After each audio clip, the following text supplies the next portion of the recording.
राम जी ने समझ लिया क्या? सती कपट जान्यो सुर स्वामी, समदर्शी सब अंतर जानी। भगवान तो सती मैया के कपट को समझ गए। क्यों? सुमिरत जाहि मिटई अज्ञाना, सोई सर्वज्ञ राम भगवान। जिनके स्मरण करने से अज्ञान का निवारण हो जाता है, ऐसे राम जी समझ गए कि ये सीता नहीं है, सती है। और राम जी ने पता क्या किया? राम जी ने सती मैया को प्रणाम किया और कहा, सती मैया अकेली वन में आई हो? जोरी पान प्रभु कीन प्रणाम। राम जी ने प्रणाम किया कि माँ आप अकेली वन में आई हो। मैं राम राजा दशरथ का पुत्र आपको प्रणाम करता हूँ, लेकिन आपको अकेले नहीं आना चाहिए। देखो राम जी ने क्या कहा पता? कहु बौरी कहाँ ब्रस के तू। अरे शंकर जी कहाँ हैं? तुम अकेली आ गई हो। शिव जी कहाँ हैं? विपिन अकेली फिरौ के तू। वन में अकेली किस कारण से आप विचरण कर रही हो? अरे आपको मालूम नहीं, जानकी को मैंने वन में अकेला छोड़ा था, कोई हरण करके ले गया और आप शिव जी को छोड़ करके आ गई। और जैसे ही सती मैया ने ये सब सुना तो सती मैया एकदम से व्याकुल होने लगी, एकदम से परेशान होने लगी। बोली अरे ये क्या हो गया? अरे मैंने शंकर जी का कहा नहीं माना और राम जी की परीक्षा लेने आई, ये तो अपराध हो गया। मैं शंकर कर कहा न माना, निज अज्ञान राम पर आना। जायु तर अब देहूं कहा, उरे उपजाति दारुण दाहा। अरे अब जाकर के शिव जी को क्या बताऊंगी कि मैंने परीक्षा कैसे ली। राम जी ने देखा कि सती मैया व्याकुल है, भगवान ने लीला करी। सती मैया जिधर देखती है उधर सीता राम लक्ष्मण जी का दर्शन होता है। माँ ने दर्शन किया, राम जी ने अपनी लीला को समेटा और सती मैया अब वहां से चली। अब एक परेशानी और बढ़ गई। क्या? अब शिव जी को जाकर के क्या बताऊंगी? क्यों? अरे जिनका दर्शन करने आए थे, जिनकी परीक्षा लेने आए थे, उन्होंने और ऐसा दर्शन करा दिया कि सती मैया और ज्यादा व्याकुल हो गई। सती विधाती इंदिरा देखी अमित अनूप। राम जी ने दर्शन कराया सती मैया को तो अनेक ब्रह्मांडी लक्ष्मी, अनेक प्रकार के ब्रह्मांड सती मैया ने दर्शन किए, व्याकुल होने लगी। और अब जब शिव जी की ओर चल रही है सती मैया वापस,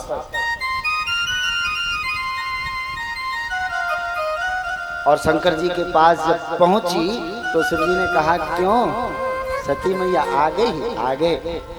अब देखो शंकर जी ने एक बात कही सती से, सती एक बात बताओ कि तुमने परीक्षा जो भी ली हो सही सही बताना, बिल्कुल सही सही बताना। अब देखो कोई पूछने से पहले यदि ऐसे कह दे कि जो मैं पूछ रहा हूँ सही सही बताना, इसका मतलब आप गलत बताने वाले हो। नहीं तो केवल इतनी बात कही जा सकती थी जो मैं पूछूं वही बताना। बाबा ने कहा जो परीक्षा ली मैं पूछ रहा हूँ कैसे परीक्षा ली, सब सही सही बताना। हंस करके बाबा भोलेनाथ ने गई समीप महेश तब हंस पूछी कुशला। अरे सती कुशल तो है? बाबा भोलेनाथ ने मुस्कुरा करके पूछा, लीन परीक्षा कवन विधि सत्य कहूँ सब बात। जिस प्रकार से परीक्षा ली हो वो बिल्कुल सही सही बताओ। अब देखो सती मैया तो वैसे भी व्याकुल है और सती मैया ने यहाँ शिव जी से कुछ दुराव किया। सती मैया ने बाबा से कहा, बोले बाबा मैंने कोई परीक्षा वरीक्षा नहीं दी। फिर क्या किया? अरे जैसे आपने प्रणाम किया हमने भी जाकर के प्रणाम कर लिया।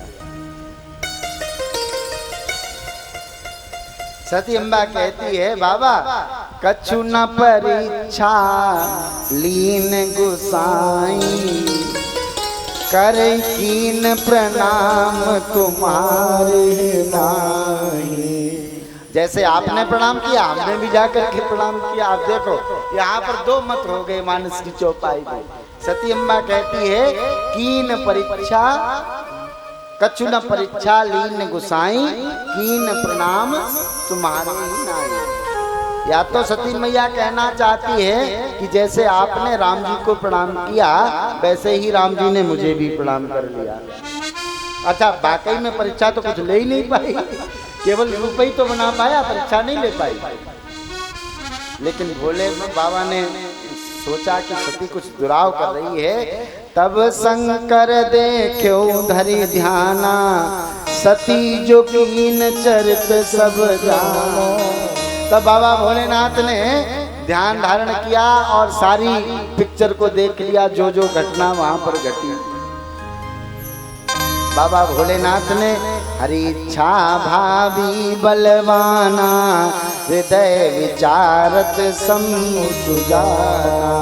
भोलेनाथ ने कहा कि भगवान की जैसी इच्छा थी वो घटना बनी, लेकिन यदि सती ने सीता का रूप धारण किया है और राम जी मेरे इष्ट हैं, इसलिए अब आज से मैं सती को पत्नी के रूप में स्वीकार नहीं करूंगा। कहा नहीं बाबा ने, मन में विचार किया। सती कीन सीता कर वेसा, शिव भयउ विषाद विषेगा। अब जो अब करो सती सन प्रीति, मिटई भगत पथ होई अनीति। यदि अब मैं सती को अर्धांगिनी के रूप में स्वीकार करूंगा तो ये अनीत हो जाएगी।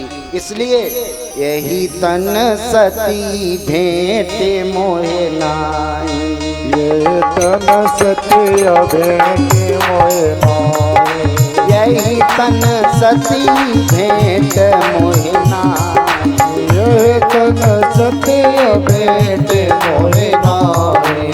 शिव संकल्प कीन मन माई, शिव संकल्प कीन मन माई। बाबा भोलेनाथ ने मन में संकल्प किया और बाबा भोलेनाथ ऐसा मन में संकल्प लेकर के सती मैया के साथ कैलाश पर पहुंचे। यद्यपि मां ने बहुत बार बाबा से पूछा लेकिन बाबा ने कुछ बताया नहीं। सती मैया ने मन में विचार किया, लगता है बाबा सब समझ गए, क्योंकि भोलेनाथ अब वो व्यवहार मेरे साथ नहीं करते हैं जो पहले करते थे।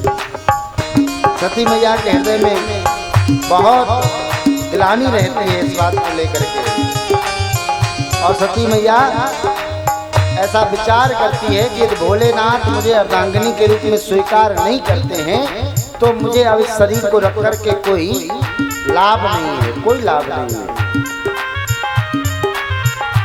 उसी समय एक घटना और बनती है।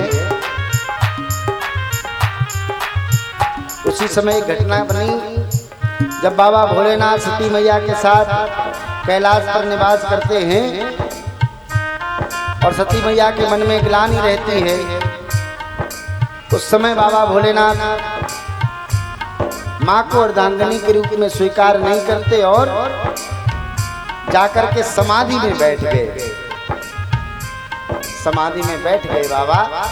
एक लंबे समय के बाद बीते संबत सहस सतासी, बीते संबत सहस सतासी, तजी समाधि शंभु अविनाशी, तजी समाधि शंभु अविनाशी।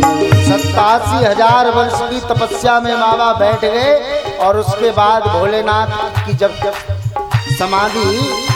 समाधि छूटी और छूटते ही राम नाम शिव सुमिरन लागो, राम नाम शिव सुमिरन लागे, राम नाम शिव सुमिरन लागे, राम नाम शिव सुमिरन लागे, जानू सती जगत पति जागे, जानू सती जगत पति जागे, जाई शंभु पद बंदन कीना, जाय शंभु पद बंदन कीना, सन्मुख शंकर आसन दीना, सन्मुख शंकर आसन दीना। माँ गई, बाबा भोलेनाथ को प्रणाम किया और बाबा भोलेनाथ ने सती मैया को सन्मुख आसन दिया। अर्धांगिनी है, यद्यपि स्थान वामांग में होना चाहिए, लेकिन बाबा भोलेनाथ ने सन्मुख शंकर आसन दीना।